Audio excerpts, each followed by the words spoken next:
ये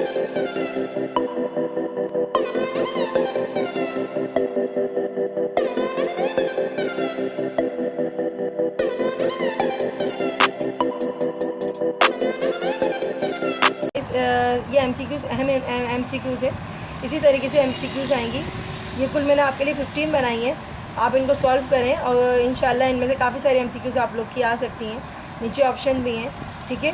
ये 5 इस पेज पे, अगले पेज पे आपको मैं देती हूँ, जिसका आप पिक्चर ले लीजिएगा। वीडियो पे कमेंट्स नहीं शो हो रहे, तो आप किसी भी वीडियो पे मुझे कमेंट्स करके बता दीजिएगा कि आपको इनके आंसर्स आ रहे हैं या नहीं आ रहे, ठीक है। क्योंकि अभी कुछ दिनों से आपकी जो हमारी नई एक्सरसाइज आ रही हैं उनमें कमेंट्स नहीं शो किए जा रहे, तो उसके आप किसी भी एक्सरसाइज के ऊपर, किसी भी चैप्टर के ऊपर आप अपने कमेंट्स कर सकते हैं, पर वो 9 जनरल का ही होना चाहिए, ठीक है। 13 वाली ब्लैंक्स जो है उसके ऑप्शन ये नीचे रखे हुए हैं, ये ज़रा देख लीजिएगा। 13 वाली ब्लैंक्स के ऑप्शन ये वाले हैं, ठीक है। ये मैं ऊपर कर देती हूँ, ऐसे करके आप समझ में आ जाएगा आपको।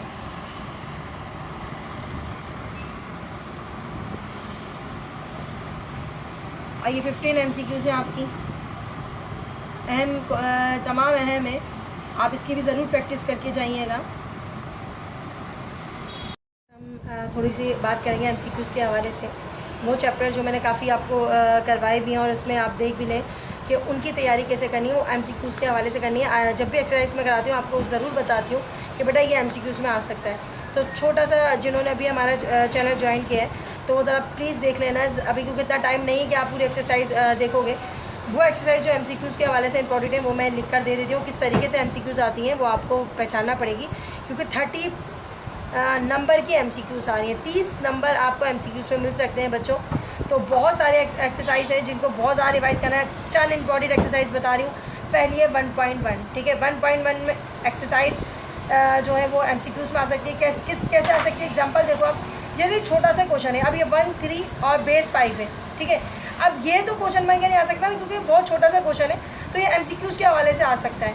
इसका आपको बताना होगा कि डेसिमल सिस्टम में इसका आंसर क्या होगा। आप मुझे इसका आंसर भी लिख के देना, फिर मैं आपको बताऊँगी कि इसका राइट आंसर क्या है, ये भी आप चेक कर लेना। तो ये आपको इस हवाले से एमसीक्यूज़ में आ सकते हैं। छोटे छोटे क्वेश्चन होते हैं। अब सिर्फ यही नहीं आएगा 13, इसके अलावा कुछ और भी हो सकता है। फॉर एग्जांपल यहाँ पर 12 आ सकता है, 18, कुछ भी नंबर हो सकता है। बेस 5 में इसका डेसिमल सिस्टम में चेंज करो, छोटा सा होगा आंसर, इसलिए आपको ये दे सकते हैं। उसके अलावा बेटा एक्सरसाइज नंबर 1.5। अब 1.5 में आपको कभी से क्वेश्चन है ही नहीं, लेकिन इस तरीके से क्वेश्चन आ सकता है कि 1 + 1 + 1। अगर आप देखोगे 1 + 1 + 1, आपको कभी ये वाला क्वेश्चन हमने कभी करा ही नहीं, तो ये इसका आंसर क्या होगा। इसका आंसर भी बेटा बहुत ईजी सा है।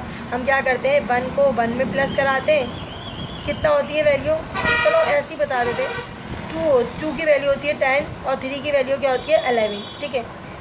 अब हम क्या करते हैं, 1/1, 2 और 3 हो गया, यानी कि 11 होती है किसकी वैल्यू, 3 की, तो हम यहाँ लिख देते हैं 11, तो यहाँ पर आंसर आ जाएगा 11। तो बेटा इस तरीके से हम सॉल्व करते हैं। तो ऐसे क्वेश्चन जो होते हैं ना वो आप खुद से तैयार करोगे। जो छोटे छोटे क्वेश्चन होते हैं वो एमसीक्यूज़ में आते हैं। तो हमारी 2 एक्सरसाइज तो हो गई चैप्टर 1 में से 1.1 और 1.5। इसके एमसीक्यूज़ के हवाले से अच्छी सी तैयारी कर लेना। उसके अलावा चैप्टर 2, अगर आप चैप्टर 2 को देखोगे ना, वो पूरा का पूरा चैप्टर 2 इसी के ऊपर डिपेंड करता है। चैप्टर 2 जो है वो पूरा एमसीक्यूज़ के हवाले से दिया गया है बेटा। अच्छा, उसमें आपने आप चैप्टर 2 देखो, ये मैंने क्लोजर प्रॉपर्टी कराई है। ये तमाम क्वेश्चन एमसीक्यूज़ के हवाले से इंपॉर्टेंट है। अच्छा, ये जो प्रॉपर्टीज़ आ रही है ना, ये भी क्वेश्चन बन के नहीं आती, ये सिर्फ एमसीक्यूज़ बन के आती हैं, ये सवाल बन के नहीं आती। 2 चैप्टर एमसीक्यूज़ के हवाले से बहुत इंपॉर्टेंट है, इसमें से आएगा आपका। और खुसूसी तौर पे ये जो आते हैं ना, मल्टीप्लिकेटिव और एडिशन, ये प्रॉपर्टी जो होती है ना, ये प्रॉपर्टी ज़रूर आती है। उसके अलावा एक चीज़ और देखना बेटा, इसकी तैयारी जब कर रहे हो तो आपको यहाँ देखना पड़ेगा, ये जो शुरू में एडिशन, ये प्रॉपर्टीज़ दी गई हैं। देखो रियल नंबर आ गया, रियल नंबर के बाद इसका फार्मूला देख लो, ठीक है, ये आप देख लेना। उसके अलावा बेटा ये देखो कि क्लोजर प्रॉपर्टी ये होती है। क्लोजर प्रॉपर्टी में क्या, जैसे ये ना आपका क्लोजर प्रॉपर्टी में, इसके आंसर को आप देख लो। ये तमाम प्रॉपर्टीज़ के जो फार्मूले हैं ना, ये फार्मूले दिमाग में रखना है आपने, ठीक है। ये तमाम प्रॉपर्टीज़ के जो फार्मूले नज़र आ रहे हैं ना बच्चों, ये आपको पूरा फार्मूला दे देंगे और 4 प्रॉपर्टीज़ का नाम देंगे, बताएंगे, आपसे पूछेंगे कौन सी प्रॉपर्टी है, कि भाई एसोसिएटिव प्रॉपर्टी है, कम्युनिकेटिव प्रॉपर्टी है, ये कौन सी प्रॉपर्टी है। आपको एक ये फार्मूला देके 4 प्रॉपर्टियों का नाम लिख देंगे, ठीक है।